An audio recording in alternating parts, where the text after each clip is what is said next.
All music provided by Good Ship. Brought to you by Keys for the City.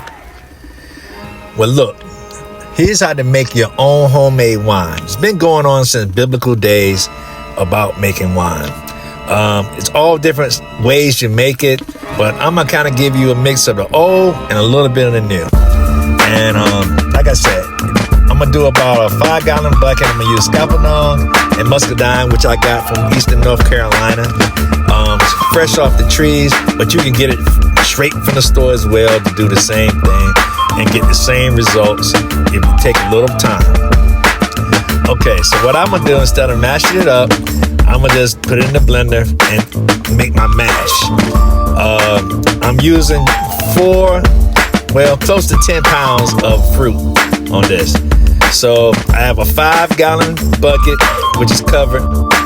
And I got the line right there, which is my mark, because when you do fermentation, you can't put it all the way to the top, or it will explode or leak over and you lose all your stuff just like that.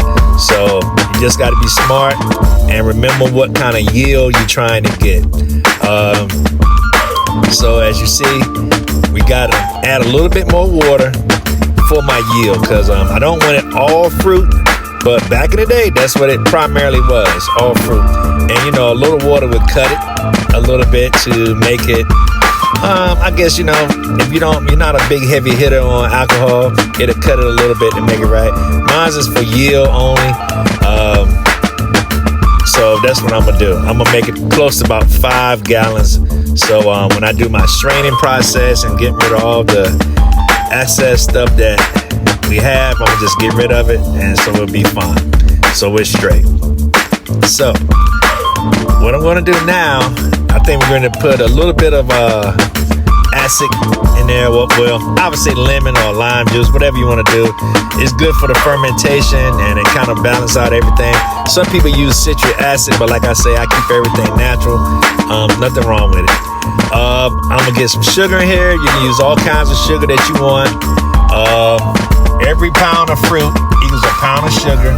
Some fruits are sweeter than others, so you kind of got to taste it and see where you at. I'm going to use close to about 8 on this, and during the process, if I feel I need a little bit more around the 15-day part, I add a little bit more, or maybe 10-day more and add some more to make it right. And you can taste at this time to see what you're dealing with. But generally with experience, that kind of works for me when I have a high level of fruit. So make sure you like and subscribe. Use active dry yeast, or you can use what they call beer yeast or wine yeast if you want a different type of shrimp. I haven't seen a big difference between the two. Probably is, but I haven't seen it. So that's why I just keep to the active dry yeast. And I'm going to use 2 packets, because I think for me, it seems like every 2.5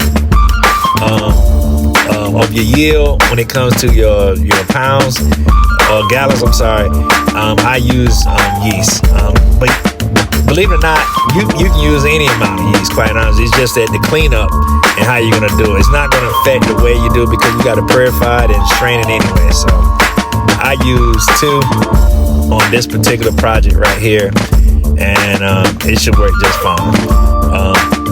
I'm not sponsoring no Food Line, but I'm kind of bigging them up a lot because I use their product. So here we go. I'm going to stir it up a little bit, and with the stir, this activates your yeast. And if anybody questioning what yeast gives you your strength.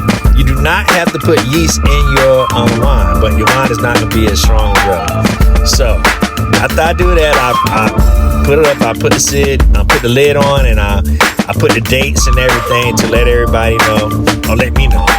So when I bottle it, you can strain it with cheesecloth or use a siphon or whatever. I don't use a lot of additives, so I don't add all the stuff to make the wine clean. I just let it sit, and then eventually it goes down. You'll see what it is, and then you strain it again. You can keep on doing however you want to do it. But as you see, I got all different kinds, so enjoy. Make sure you subscribe to Keys for the City on all social media platforms.